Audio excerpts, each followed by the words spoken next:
Ibalik ka dito. Ibalik ka dito siya sa dito kasi mas mauga siya. Hindi, jadi ko nagsabi sa akin, nasa gitna ang hawakan.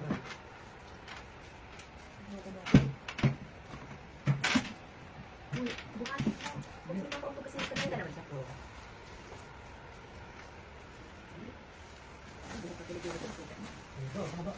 Likod mo nakikita. Sabi mo. Wow, ganda! Oh. Ano pa? Kagaran mo. Nasa stickers at ito mirror ko.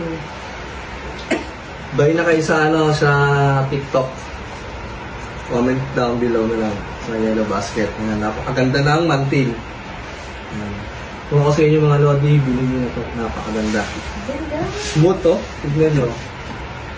Ang ganda oh. Ayun.